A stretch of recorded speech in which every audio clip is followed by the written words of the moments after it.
Sonic 06 Hidden Ending, a Creepypasta story. It was strange.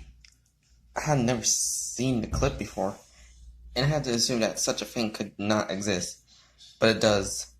See, you might remember Sonic 06 now, and how there's a rumor or true ending. There's only been hidden for the game achievement.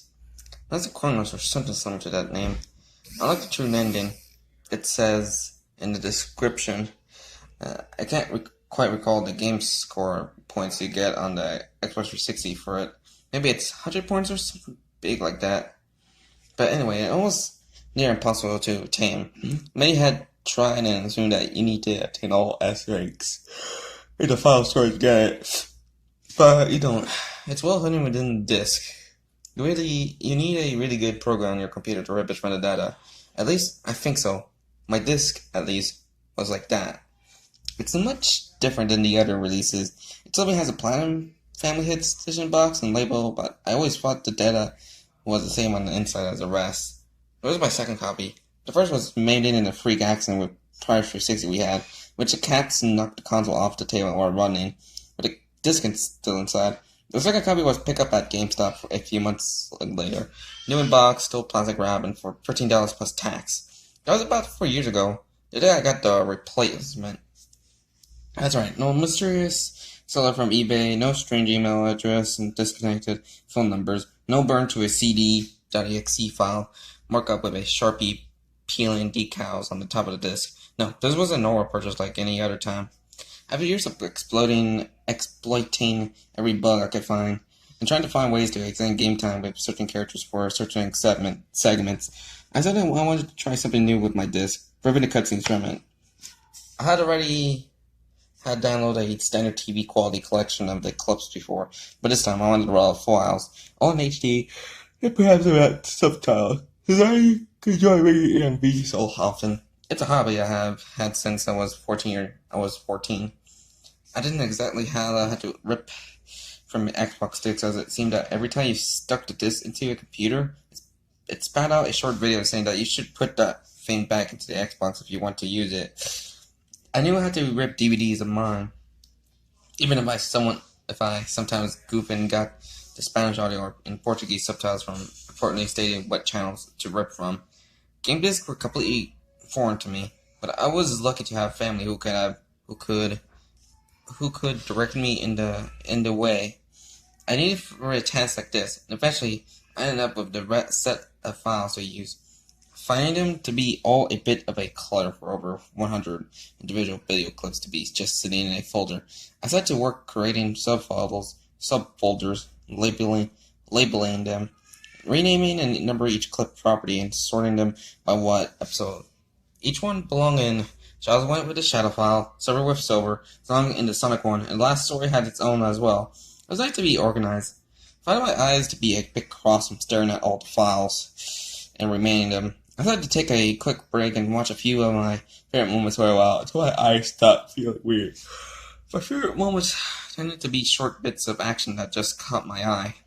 I was torn off screen after telling Silver to continue after Sonic. Knuckles fumbling trying to catch a video card chain only to let it drop and probably stomp on it. Tails sliding into view when Sonic saves Elise in Dusty Desert, waving for fans as if to say, "Look at me, I'm here too." Amy being as bare as she mistook Silver for Sonic, swimming back and almost off the roof as she apologized repeatedly.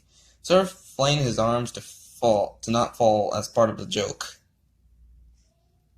That sort of stuff. While not the best part of by any stretch, the imagination of any stretch of the imagination is still a good one if you have time and patience. So as I'm sorting the clips, I noticed one of the thumbnails with a strange preview image, as I could not place where in a game it was from. I had played this game back and forth for almost 6 years now, and I was absolutely certain I had never seen that preview image before. Being that I have Windows 7, I grabbed the slider on the icon size pane and drag it up to enlarge the icon, just to be sure it wasn't just a coding error that messed up the thumbnail. Nope, clear as day. The thumbnail showed what appeared to be an earlier model for most of Dark's shadow form, something like the polygon ratio or whatever that's called, being lower than the release version of his model. This looks something blockier than the next-gen style of the character model, but more detailed than Shadow's solo game, which is the game released before next-gen. What was even weirder was that it appeared that Muffless was hunched over and hands held to his head, in the most seriously scared face that was possible on him. Not realistically scared, but in a way that Sega often managed to put out a great deal of emotion in a cartoonish way. Moses' eyes were owl-eyed and scared-looking. His body was doubled over. He was clutching his head in both arms, and his knees looked bent in such a way to suggest that he was too scared to stand up properly. The only background was black, and something blue seemed to be just off the edge of the free image.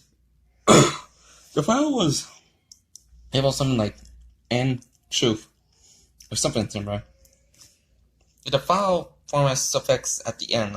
Honestly, I have a bad memory of names. It's the visuals I remember more. Remembering about the rumored final ending having been driven mad nearly by seeing that it was near impossible to get to. I wonder if this was the true ending. Then I was have a soft spot for Muffless, finding him to be quite an interesting little spike-quilled nutjob, and I saw that the thumbnail showing him in it in such a way that it dictated to me that maybe this could answer my question of what happened to him after time was set back. Yes, those of you who haven't played, the plot was time travel, plenty of it. Plenty of it. Normally, the slippy moves everything back to the first clip with some differences as it's not going to leave me one more time, sipping memories of the story that never was. It's pretty sweet and touching if you like two endings. The game was known for having varying levels of rendered completion on each stage. This game was unfinished before it was put on shelves, ranging from bare bones with minimal shading and dead plastic look to a more realistic texturing with each hair visible on the fluffiest of surfaces. The slight redness of the eyes with the veins off to the side. The completely rendered clips are stunning to say the least, but this clip I found was clearly bare bones in rendering. So I got excited thinking this was a straight clip from production that had been cut during the development. It was already confirmed that the original drafts had some different text in them, and it was no secret among the fan community that the game disc held all sorts of data, inaccessible by no plain means. However, my cursor with my tab pen over the icon, I pressed down twice to open it up in Window Media Player to check it out. The clip was about 2.5 minutes long, with a great deal of it seeming like a simple loop over several seconds worth of footage before it finally move on. As I was saying before, the background was nothing but black, as if someone didn't bother to create one, or was to represent some void or something. The story itself has used white voids and dark simple colored backdrops before, with characters floating in some kind of limbo to represent a fracture in time or something. It makes more sense if you actually have seen it before. It's not a common feature, but it's been dabbled in a few times in the series run. Lopez, as explained before, was hunched over, hands gripping his head, face set in a distressed expression, and crouched as if having trouble standing upright. His fingers seemed to be curling as if trying to grab the fur that was applied to be on Sonic characters' heads. Then straightening before repeating the action. His body was bobbing up and down the way characters did when breathing heavily. It was set in the center of the screen, and the camera appeared to be pivot and rotate around him, as if the viewer is meant to circle him. The blue food I mentioned earlier in the preview image turned out to be none other than Sonic himself. His eyes were folded as he tended to. When acting cocky and as the camera rotated, he ran back and forth around a Muffless, pausing neither nod or breath. It's hard to tell sometimes.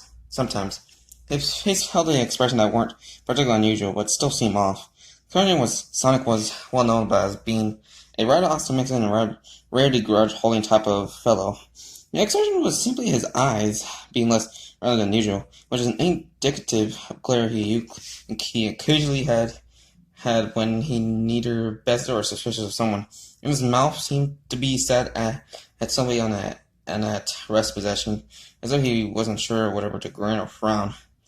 The audio was somewhat jarring. It was hard to understand, but it sounded like as if someone had taken some laughter clip and slowed down the tempo in order to pitch and accompany it, but that could have rather been gas or moan or of a high tone.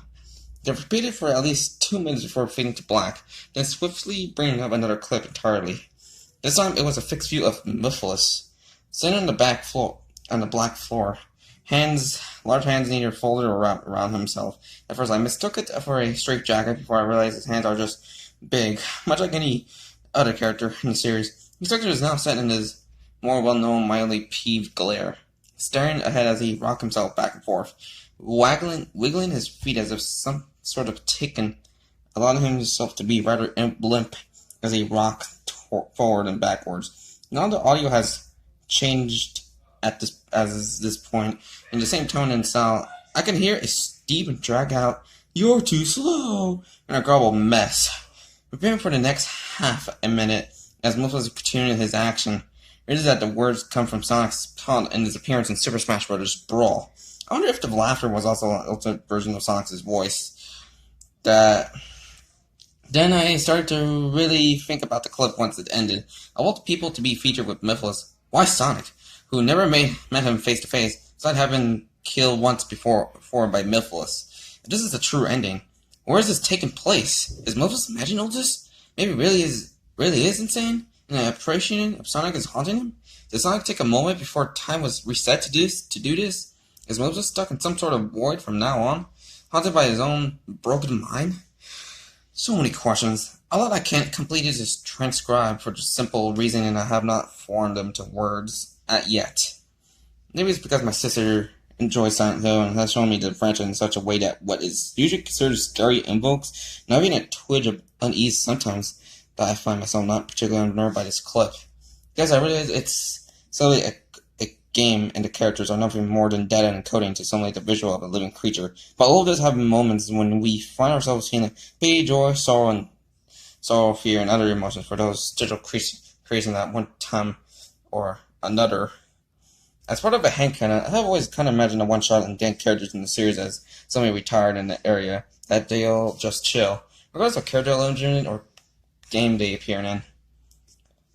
Sometimes I'd like to think of the characters as actors for the series in that crossover games and non-canon cameos as merely the cast taking a day off and attending a special event, such as the racing game, the Olympics, or even meeting characters from other franchises.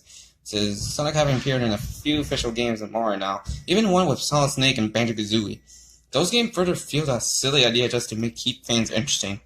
With that being said, I often had the mental image of Mephiles hanging around the old retired characters from the earlier days, or as the guy who waits after each workday for the active cast, just to hang around for a while. In contrast to his agile, sour, and manipulative game demeanor, seeing this clip really jarred that out of my mind.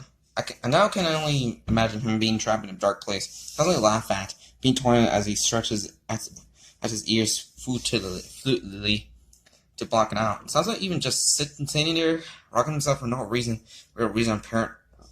reason. Rocking himself for no apparent reason. I thought just down the cliffs from some torrent or something. So that was Sonic 06 Hidden Ending. A Creepypasta story. And my final thoughts. That's pretty much a really interesting Sonic Creepypasta since it didn't focus like a cursed game or something like that. It's more like trying to check the clues about that mysterious hidden ending that was nowhere to be seen in the final version of the game.